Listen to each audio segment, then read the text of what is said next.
Chapter 6, Skill Number 3, Presenting Your Product or Opportunity to Your Prospects. We've talked about the first two skills of identifying prospects and inviting them to learn more about your product or opportunity. As you've learned, you'll be inviting them to review a tool or attend some sort of event. If they are reviewing a tool by themselves and you're not around, there's nothing for you to do. Just follow up when you said you would.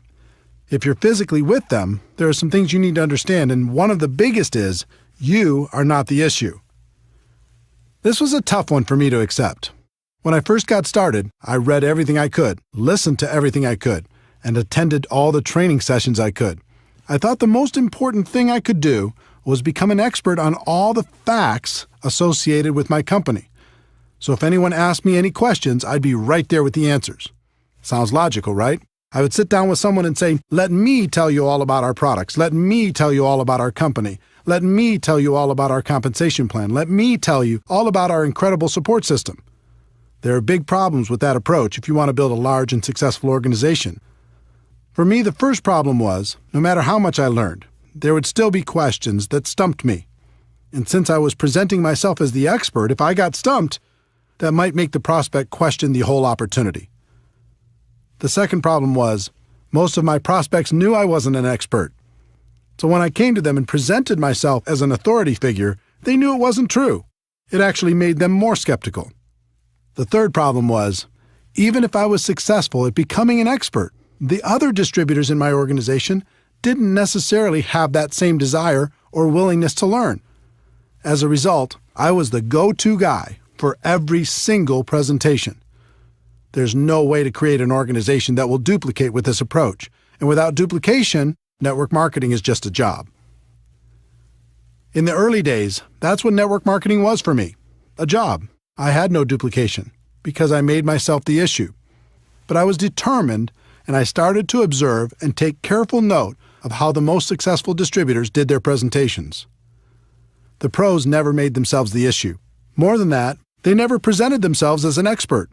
They acted as a consultant who connected the prospect to tools, events, or other distributors to help them become educated. If the prospect asked a question, they would guide them to the answer, but they wouldn't give the answer directly. This baffled me until I started to comprehend duplication. The pros knew they could sign the person up by dazzling them with their knowledge and experience, but they also knew it would take a long time for their new distributor to do the same thing. So they came up with a simpler approach.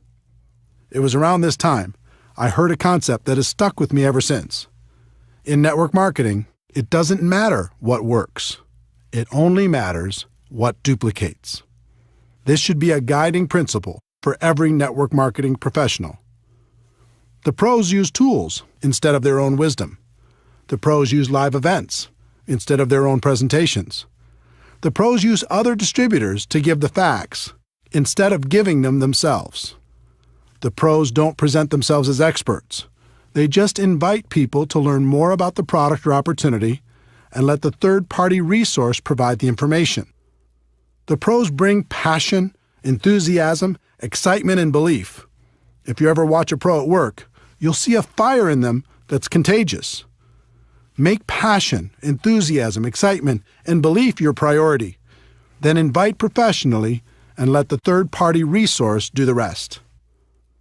In addition to learning how to effectively present your product or opportunity during your personal recruiting efforts, it's also important to learn how to present your opportunity to groups of people. I've heard it said, and I think it's true, the person with the marker makes the money. In other words, the person in front of the room giving the presentation usually has a higher than average income. When I first got started, I was deathly afraid of speaking in front of people. But I was ambitious, and since everyone said this was an important skill, I was determined to master it. I started by learning how to give a short and effective testimonial. Learning to tell my story was extremely valuable in building my business and has been to this day. People aren't interested in how much you know, but they are interested in your story, as long as you don't bore them to death with it. I worked on my story for a while, and after tweaking it a time or two, here's what I came up with. Hi, my name is Eric Worre, and I'm a retired underachiever. I had 18 jobs by the time of 23 and was starting to think my future wasn't looking so good. I was embarrassed by my lack of results, and I was desperately looking for a way to make something of my life. In January of 1988, I was introduced to network marketing, and it has changed my life. Instead of being afraid of the future, now I'm excited about it. And then I would insert whatever was appropriate based upon my current levels of success. The theme of my story was, if I could do it, anyone could do it. And it worked.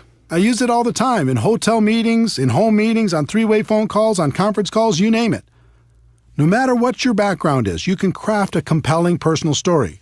I've found every good story has 4 elements. 1, your background. 2, the things you didn't like about your background. 3, how network marketing or your company came to the rescue. And 4, your results or how you feel about your future. Take some time to create your story and start telling it every chance you get. Next, I decided to master my company's opportunity presentation. Again, the concept of modeling successful people came into play. The top earner in my company was extremely powerful and effective. In addition, he did the same exact presentation every single time, just about word for word. So I recorded his presentation and transcribed it by hand onto a legal pad. When I completed that step, I recorded my own voice doing that presentation. I did it word for word, same stories, same jokes. Everything was his exact presentation. After I was done, I played it back, and it was terrible. My voice had no energy, I was boring, I hated it. So I recorded it again and again and again until it was acceptable. In the end, I had an audio cassette with my presentation on it. And I listened to it over and over in my car. I'll bet I listened to that presentation 500 times. And by that time, I had it memorized. I knew it backwards and forwards. I could start from any part of the presentation and take it from there. You would not believe the confidence this gave me. I went from being afraid to do the presentation to actively looking for opportunities to give it. I did the presentation on conference calls, in home meetings, on three-way calls, and any place else I could find. I became a regular presenter at our local meetings and continued to move up to bigger and better venues, even being asked to speak at company conventions. For me, the evolution of becoming a presenter went through several stages. 1, learning my story. 2, learning the standard opportunity presentation. And 3, learning different training presentations. One big defining moment as a presenter came in 1993. I was 29 years old and starting to make a name for myself in network marketing. I was having a conversation with the CEO of the company and the #1 distributor at that time. I can't remember exactly how the topic came up, but I recall saying something to the CEO like, well, he, the top distributor, might be a better networker than I am right now, but I can outspeak him any time. It was meant as a joke, but the CEO raised his eyebrows and said, okay, son, I'll tell you what. We have our big convention coming up. Over 14,000 people will be in attendance. I'll give you both the same amount of time, and we'll have a private contest. I'll handpick a few judges, and they'll vote on who did a better job. Wow. Now I was really on the hook. I wasn't a huge leader. I didn't have as big an organization or reputation at the time as the top earner, so I did the only thing I could control. I started to prepare like my life hung in the balance. I chose a theme, I wrote my talk, and I rewrote it over and over. I did research, I practiced, I recorded myself doing the speech. I did everything I could possibly do. When the day came, I'd never felt so nervous in my entire life. Talking to 14,000 people is like talking to an ocean. But my preparation served me well. I steadied my 29-year-old insecure self and delivered. The response was overwhelming.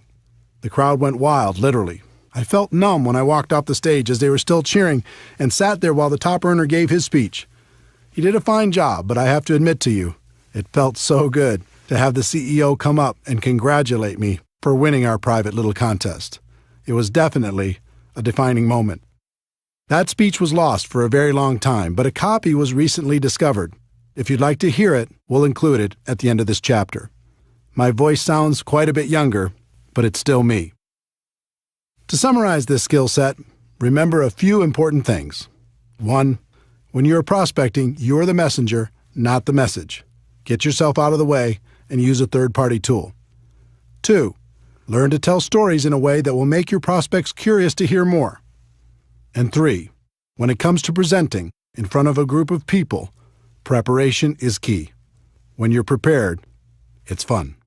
And as promised, here's my speech talking in front of 14,000 people as a 29-year-old young man. Over 200 years ago, there was a revolution, an American Revolution, an event that literally changed the course of history. It was led by a group of unsatisfied people. People were tired of being told what they could do and when they could do it. People were fed up with their lack of choices and their lack of personal freedoms. People fed up with their lives being controlled by others. Fed up with being oppressed, fed up with being manipulated. They finally said, enough, I've had it, and I'm not going to live like this anymore.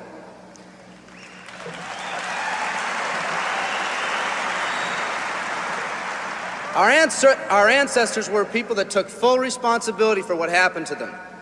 It was that spirit that ignited a country and formed what is now a giant in the free world. I have a question for you. Where's that spirit today? It's time for another revolution. Let me explain one of the laws of the universe. It's called the law of use, and it says simply this: whatever you don't use, you lose. Lack of use causes loss. Ambition unused declines. Faith unused decreases. If you don't use your skills, you lose your skills. If you don't use your freedom, you lose your freedom. Freedom does not come automatically. It's not attained and then handed down to us as an inheritance. It must be achieved each day. At the turn of the century, in the year 1900, less than 10% of us worked for other people or the government. Over 90% of us were self-employed. We were an independent people. In 1980, only 80 years later, over 90% of us worked for the other people or the government. Less than 10% of us were self-employed. We changed from an independent people to a dependent people. We'd slowly shifted from a people who took full responsibility for everything that happened to them to a people who've become talented and practiced at the art of blaming others for their problems.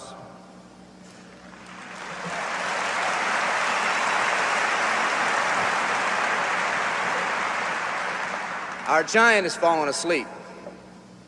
Our forefathers didn't say, who's going to take care of me? They simply said, all I ask is the opportunity to be free and the ability to take care of myself and my family. Today, we elect officials who will, quote unquote, take care of us. We cry out against anyone who dares to ask us to provide more value in the workplace. We do everything we can to spread around the suffering in our society, and yet no one is willing to step up and be part of the solution. We've slowly changed from a society that compensates based on value to a society that compensates based on entitlement and seniority. What we've come to believe is our due. We act as if someone actually owes us a living. Part of this change is due to the dramatic rise of conformity in our society. We're all taught to conform. Incredible pressures are put on us every day to do things, quote unquote, the right way. And yet no one asks the question, is this really the right way? A man once said, I'm just a collection of mirrors reflecting what everyone expects of me. We live our lives to please those around us, and the scary thing is, the people around us are doing exactly the same thing. Psychologist Rollo May calls us outer-directed people. We don't act, we only react. We seek not to be outstanding, but to fit in. We're able to respond, but not to choose. Perhaps that's why a wise man once said, the mass of men lead lives of quiet desperation. In order to change, we need to become inner-directed people. People with our own purpose. People who are not easily swayed by the opinions of others. And that's difficult because from a very early age, we look to the opinions of others to orient ourselves and to validate our decisions and our actions. Nietzsche said, we need more strong people in this world because the weak, by their sheer mass, are forcing weak ideals and weak values on us all.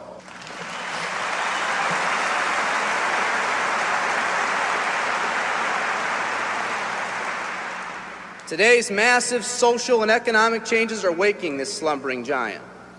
Some people may not be ready right now for the changes happening today in today's society. It doesn't matter if they're ready or not. An old proverb says if a man wants his dreams to come true, he must first wake up.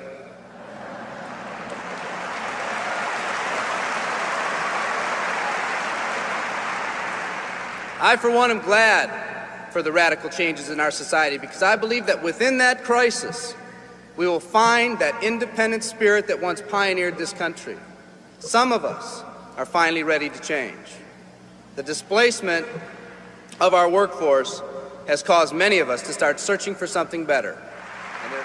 Moving products and moving services is our business and our goal, but what we are becoming in the pursuit of that goal is a larger and much more important issue. The rekindling of our independent spirit has more lasting value.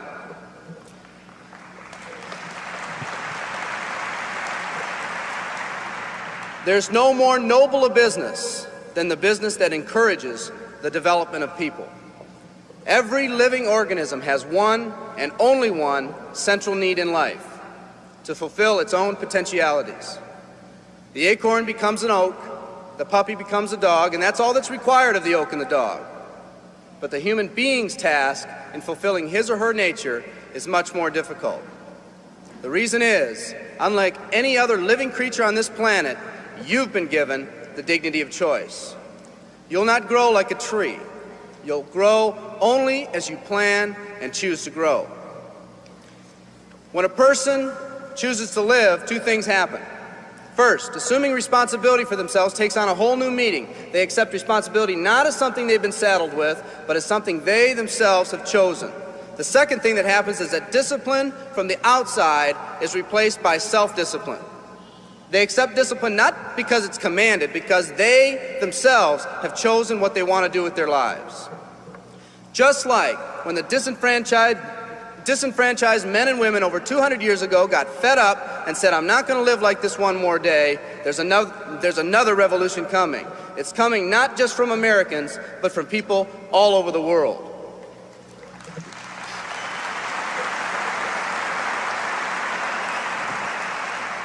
It's coming from people who've been oppressed in meaningless jobs, from people who've been unjustly held back, from people who've been slighted or ignored, from people who've had their hopes crushed time and time again by the circumstances around them, from people who've been playing in a game where the rules weren't the same for everyone, from people whose dreams have almost died by the methodical dripping of negative and pessimistic forces, people who've just been waiting for the right opportunity to present itself, an opportunity that they could hold on to, believe in, a place where people believed in them.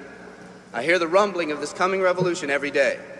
The old rules are changing, and society is finally ready for that change. Will people try to persuade you not to rise up? Yes, they will, and sometimes with the best of intentions. But we must fight anyone or anything that tries to influence us against our freedom. And they'll try. Believe me, they'll try.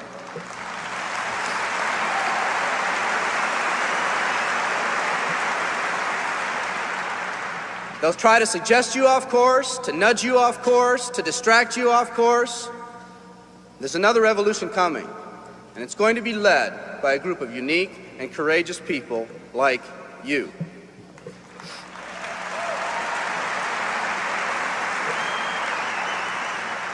People who've had it with the way things are. People who've picked out their mountain in life and said, "I'm going to the top."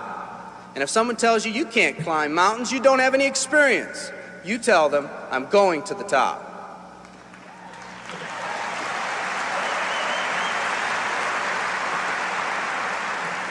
And if your neighbor tells you, "Come on, choose another mountain, that one's too rocky," what are you going to tell them? And if someone tells you, "Let's go over here where it's not so steep," what are you going to tell them? And if someone says network marketing, what are you going to tell them? And if your friend tells you, "Come on, let's climb this one, that one's too slippery," what are you going to tell them? If anyone tells you you can't go up, it's too rocky, too steep, too slippery, you say, "Listen here, I'm going up. You're either going to see me waving from the top or dead on the side. I'm not coming back."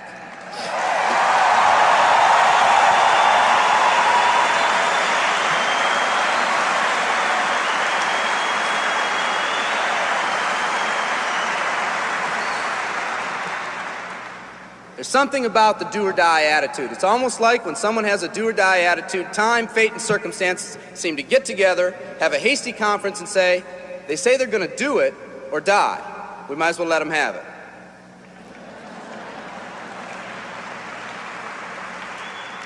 The people in this arena are special. You're special because you've already rekindled that independent spirit.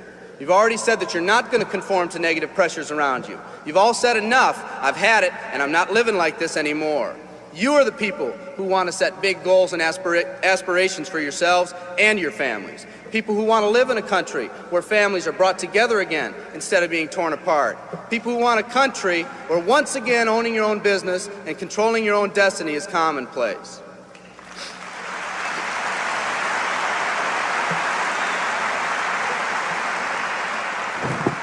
People who want a country where every man, woman, and child is treated with equal respect and dignity.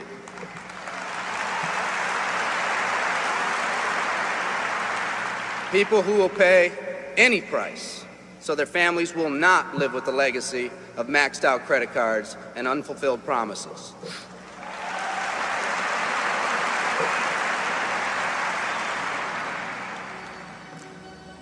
Today, we stand at the genesis of a new revolution, and people like you are going to lead it.